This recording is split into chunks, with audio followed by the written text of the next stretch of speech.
l'opération. Le Grand Matin Sud Radio.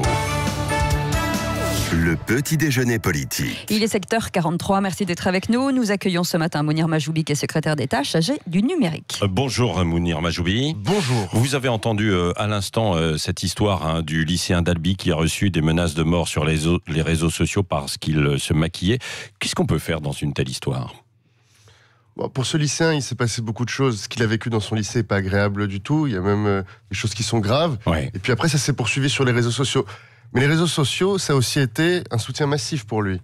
Parce que justement, il s'est senti incompris dans son lycée. Il a rendu public ce qui s'était passé. Il a reçu un soutien de plusieurs dizaines de milliers de personnes, mais aussi les haters. Et ça arrive quelques semaines seulement après Bilal Hassani. Ouais. Ça arrive quelques semaines seulement après l'IS. Et ça arrive.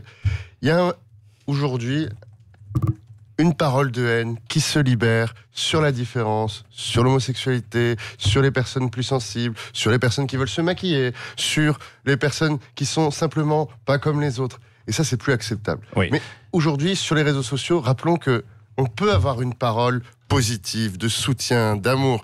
Et c'est dont il a bénéficié de beaucoup de gens qu'il ne connaissait pas. Ouais. Et sur tous ceux qui l'ont insulté. Cela, il va falloir qu'on soit capable de les retrouver. Si les menaces de mort ont été écrites, il faut qu'ils puissent porter plainte, il faut qu'on puisse les retrouver et les condamner. Oui. Alors, les réseaux sociaux, Mounir Majoubi, vous les connaissez bien, c'est aussi un espace de liberté d'expression. Est-ce qu'on ne peut avoir que du positif ? Non, dans une société, il n'y a pas que du positif. Donc, comment aller légiférer sur ce qui est vraiment négatif ? À partir de quel instant on peut considérer que c'est offensant, que c'est une véritable critique et qu'il peut y avoir des sanctions du coup. Vous savez, le sujet, c'est pas l'offense ou la critique. Ouais. L'offense et la critique, ça fait partie du débat public. Oui, on a mais le droit à partir de quel moment on jugera que c'est... Mais quand on franchit la ligne légale... Mais c'est quoi la ligne légale ? Mais quand on insulte une personne, qu'on la ramène à moins que ce qu'elle est, du fait de ses différences, du fait de ses origines, du fait de sa religion, quand on se fait sale quelque chose derrière, là, ce qu'on fait, c'est pas juste une insulte, c'est une insulte qui a pour but de diminuer la personne, de lui faire dire qu'elle n'est rien. Ça, c'est condamnable aujourd'hui dans l'espace public. Et ben, c'est condamnable aussi en ligne. Et ça, il faut que les gens le sachent. Aujourd'hui, on a de plus en plus de plaintes qui sont déposées, et il y a de plus en plus de plaintes qui vont jusqu'au bout et qui mènent à des condamnations. Et dans la proposition de loi qui va être portée dans les prochains mois, avec Laetitia Avia, on va aller très loin sur la capacité à identifier, la capacité à punir et à la responsabilisation de ces plateformes. Parce qu'il faut qu'on attrape ces personnes et il faut que ces contenus soient supprimés. Qui sera responsable et qui va, entre guillemets, fliquer ? Alors comment vous allez faire ? Comment vous allez vous organiser ? Parce qu'on n'a pas tout compris dans ce qu'a dit Emmanuel Macron avant-hier, justement, sur les réseaux sociaux. Vous savez quoi ? Vous avez qu'à lire un magnifique texte que j'ai publié qui fait une petite dizaine de pages qui explique dans le détail la philosophie de tout le travail qu'on va mener. Le sujet, il est double. Il y a un auteur qui écrit une parole haineuse. Il y a une victime et il y a une plateforme qui véhicule ce message. On va accélérer la capacité à identifier cet auteur en demandant à la plateforme de nous donner des informations, notamment l'adresse IP de la personne qui s'est connectée pour insulter. Aujourd'hui, Twitter peut mettre plusieurs semaines à plusieurs mois avant de répondre à la justice. Ça n'est pas tolérable. Donc ils devront répondre en quelques heures pour qu'on puisse avancer. Et deux, le contenu lui-même, il faut qu'il soit supprimé le plus vite possible. Un contenu qui reste une minute de plus en ligne, c'est un préjudice pour la victime, un préjudice pour tous ceux qui tombent sur ces contenus. Donc là aussi, on va responsabiliser les plateformes, on va leur dire, quand on a un contenu comme ça qui doit être retiré, eh bien vous devez le retirer le plus vite possible, et si vous ne le retirez pas, il y aura une amende très forte. L'anonymat, ça s'est écarté d'aller... En fait, l'anonymat, c'était la fausse question. Aujourd'hui, quand on se connecte avec son téléphone ou sa connexion Internet, on a une adresse IP qui nous est attribuée. Et grâce à cette adresse IP, on peut très rapidement identifier la personne. Ce qui pose problème, c'est obtenir cette adresse IP de la part de ces plateformes. Et aujourd'hui, ces plateformes, elles sont inégales dans leur temps de réaction. Donc on dit à tout le monde, maintenant c'est la loi qui va fixer ce temps de réaction et vous allez devoir répondre rapidement. Oui, d'un point de vue constitutionnel, il n'y a pas de problème ? Il n'y a pas de problème. Le problème, ça aurait été d'empêcher les gens de se connecter à Internet sans donner leur pièce d'identité. C'est-à-dire que si on avait fait une généralisation en disant Internet est aujourd'hui bloqué à tout le monde, sauf si vous présentez une carte d'identité à la police virtuelle qui vous permettra de passer à travers les réseaux. Mais on ne pourra pas vraiment interdire de réseaux sociaux quand même, les gens. Ce sera anticonstitutionnel. Donc comme l'a évoqué Emmanuel Macron en parlant, se référant aux hooligans qui sont privés de stade. Vous savez, la question là-dessus, elle est de dire, si jamais, dans des cas très graves, à de multiples reprises, j'ai passé mon temps à insulter, harceler, menacer de mort des gens sur un réseau social. Oui. Eh bien, il faut qu'on réfléchisse à comment on peut interdire à une personne, dans un temps mesuré, dans un temps limité, et pour des cas extrêmement graves, d'y aller. C'est ce qu'on fait avec là où il faudra être capable de discerner l'insulte et la critique, ce sera peut-être parfois limite. Non, il y aura des magistrats qui vont intervenir. Non, on va être clair. Mais attendez, l'interdiction, elle ne peut arriver que d'un juge. Hein. Bien sûr. Il y aura pas. C'est pas le ministre du numérique qui fera. Toi tu pars, toi tu restes. Quand on voit parfois la lenteur de la justice, on se pose des questions, quoi, non ? Il faut de toute façon que ce type d'interdiction elle soit toujours le plus limité possible, dans les cas les plus graves. On est dans une démocratie, dans un état de droit. Donc non, il n'y aura pas un bouton dans le ministère où on appuie sur dénonciation pour supprimer telle ou telle personne de Twitter ou de Facebook. Ça ne fonctionnera pas comme ça. Ouais. Par contre, ceux qui sont là pour haïr, ceux qui menacent de mort en permanence, les antisémites patents qui passent leur temps à insulter les juifs, les homophobes qui passent leur temps à traquer le moindre signe de féminité chez un homme, tout cela, il faut qu'on puisse les condamner, il faut qu'on puisse les empêcher de continuer. Des amendes, quoi, hein, c'est ça, dans un premier temps, quoi. Tout doit être possible. Ouais. L'amende, la sanction et pourquoi pas l'interdiction temporaire. Oui. Est-ce que vous ne craignez pas que malheureusement ce soit déporté, parce qu'on a appris par exemple hier qu'il y a eu de nouveaux tags antisémites dans le 14e arrondissement à Paris, et que finalement ça renforce sur la place publique peut-être des actes qui avaient déjà été commis aussi par le passé, non, je ne crois pas. Et sur l'antisémitisme, il faut le redire. Aujourd'hui, on a un problème grave d'antisémitisme en France, qui est à la fois dans le monde physique et dans le monde virtuel. Oui. Et c'est pas parce qu'on est en train d'agir sur le monde virtuel qu'il y en a plus dans le monde physique. Malheureusement, il y en a plus dans le monde physique, plus dans le monde virtuel. Oui. Mounir Majoubi, vous êtes d'accord avec la thèse d'Alain Finkielkraut sur le nouvel antisémitisme, les dérives islamistes dans certains quartiers qui rejettent la communauté juive et même la France?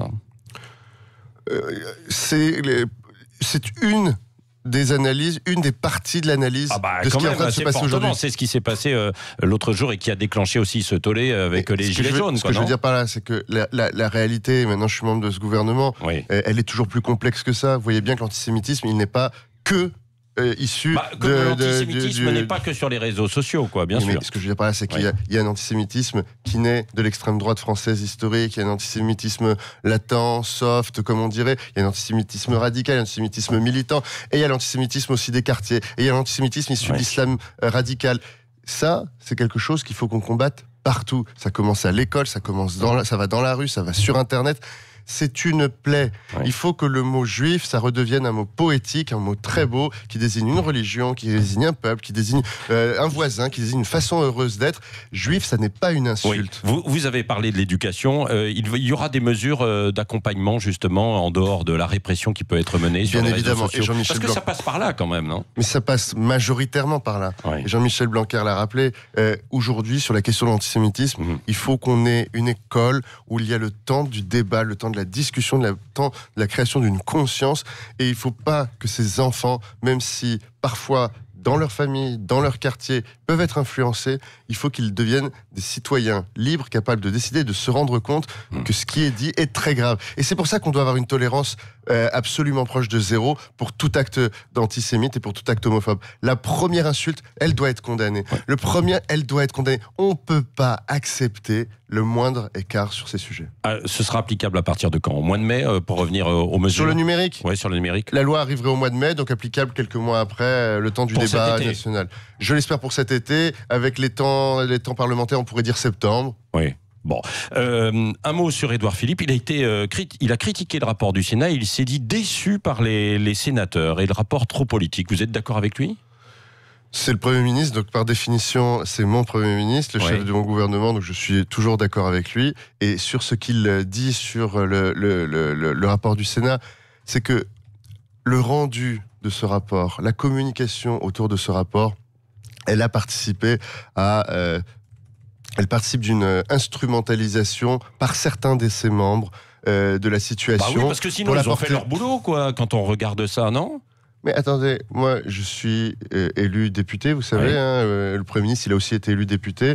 On a un très grand respect pour l'indépendance des deux chambres. On est certain que notre pays est fort parce que l'exécutif n'est pas seul, parce que ces deux chambres elles existent. Le Premier ministre il y a passé des années. Moi j'ai été élu, j'en suis très fier. Donc, je suis très heureux que le Sénat soit très fort et très indépendant, qu'il ait pu enquêter. J'aurais aimé... Quand même. Mais je le répète, je le défendrai toute ma vie. C'est pour ça que quand on me dit qu'on est dans une dictature, je demande aux gens, trouve-moi un autre pays, une dictature où tu as 2 chambres complètement indépendantes qui peuvent enquêter absolument ça, convoquer tous les salariés de l'Élysée, les uns après les autres, pour leur poser des questions. Vous connaissez beaucoup de dictatures comme ça? Moi, j'en connais pas beaucoup. Hein. Donc, comme quoi, Édouard Philippe, peut-être qu'il devrait s'inspirer aussi de ce que vous dites. Non, moi, je m'inspire de ce qu'il dit. Écoutez jusqu'au bout. Le contenu de ce rapport, il est là pour écouter, mais le contexte de com autour, il a été instrumentalisé contre nous. Mounir Majoubi, la mairie de Paris, vous aimez votre ville? Vous allez être candidat à la mairie de Paris, vous le confirmez? C'est pas maintenant le sujet des candidatures, mais cette ville, vous avez répété, je l'aime très fort, j'y suis né très fort, mes parents ils y sont arrivés, j'ai grandi, j'ai trouvé l'amour, j'ai trouvé un job, j'ai construit des boîtes, c'est ma ville. Mais on a l'impression que Stanislas Guerini, qui est patron de La République En Marche, est plutôt favorable à Benjamin Griveaux. Oh, détrompez-vous. On verra dans plusieurs mois quand ce sera le moment de se poser ces questions-là. Ah oui. Bon, donc, c'est-à-dire que vous avez peut-être le soutien de Stanislas Guerini, alors aussi. Ce matin, vraiment, on a dit qu'on parlait réseaux sociaux. Il y a discipliné. Hein. Mais aussi la mairie de Paris, ça fait partie évidemment de vos ambitions politiques. Le mot de la fin avec Cécile de Ménibus. Oui, on va parler intelligence artificielle qui pose quand même pas mal de problèmes d'éthique, déjà de la discrimination. Si l'homme est déviant, l'intelligence artificielle qui n'a pas de conscience pourra l'être aussi. Comment lutter contre ça? L'intelligence artificielle, elle ressemble à ceux qui la font. Voilà, c'est ça. Et donc, si elle est faite à partir de données de personnes déviantes, elle sera déviante. L'intelligence artificielle, elle ressemblera à ce qu'on a fait. Et elle ressemblera à ce qu'on en fera. On ne va pas subir l'intelligence artificielle. C'est pour ça qu'aujourd'hui, dans la stratégie nationale d'intelligence artificielle, on a mis en place tout un programme de recherche. Et la France, là-dessus, est un des leaders dans le monde. Pour qu'on crée des technologies capable de contrôler les technologies. Ça semble un peu complexe, mais pour pouvoir analyser l'intelligence artificielle et se demander si elle est en train de biaiser, si elle est en train de... Il faut créer d'autres intelligences artificielles dont le seul objet est de les analyser. C'est notamment l'objet de la discussion que nous avons avec le Canada. Je suis allé au mois de décembre rencontrer Justin Trudeau pour signer un accord international entre la France et le Canada pour la création du G2IA, un groupe d'experts internationaux sur l'intelligence artificielle, pour qu'on soit capable de façon indépendante d'avoir les experts, les meilleurs experts de nos pays qui se réunissent régulièrement pour porter ce message. Mais le problème, c'est la Chine et les États-Unis. Et c'est pour ça que le G7, qui démarre dans quelques semaines en France, dont la France est présidente cette année, va aborder ce sujet et nous allons proposer à tous les pays du G7 de rejoindre la France et le Canada sur cette plateforme pour une intelligence artificielle éthique. Et vous viendrez nous en parler. Et je viendrai vous en parler, évidemment. C'est au mois de mai. Levez la main droite et dites je le viens. Je viendrai. Voilà, très bien. Et vous avez un invité surprise. Et salut mes petites beautés, là, c'est Cyril Hanouna, là. Ah ouais, l'intelligence superficielle, là. Et Mounir, je l'adore, là, c'est mon frérot. Mounir, on se dit tout, j'ai plein de projets pour toi, là, si tu veux, je te produis dans une émission qu'on appellera Majoubi Chabichou, une télé-réalité dans la cité du Machu Picchu, où tu devras manger du chabichou en déterrant un max de statues aztèques. Un steak d'autruche, bien sûr.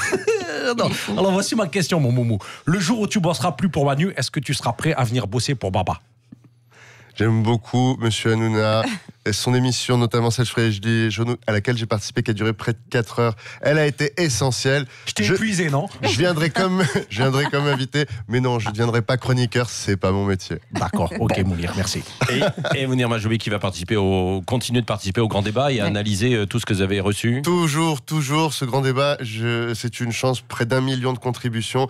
Pour nos auditeurs là, qui n'ont pas encore écouté, qui n'ont pas encore participé, venez à un grand débat près de chez vous, allez sur le site, découvrez les questions, faites-vous entendre. Moi, j'ai pas donné ça. Ils se font entendre dans la rue. Vous leur dites quoi par rapport à ce qui est prévu demain à Clermont-Ferrand? Par rapport à toutes les violences, je dis empêchez les violences autour de vous. Aujourd'hui, vous avez un gouvernement qui vous dit nous allons changer les choses, venez participer, imposez-vous dans le débat, soyez présents, venez dire ce que vous voulez pour la France. Nous avons l'obligation de l'entendre et de l'écouter. Merci Mounir Majoubi. Merci à vous. Secrétaire d'État chargé du numérique, était l'invité ce matin de Sud Radio. Et Dany Moreau qu'on retrouve bien sûr à 8h20, 7h58. Bon réveil, c'est Sud Radio.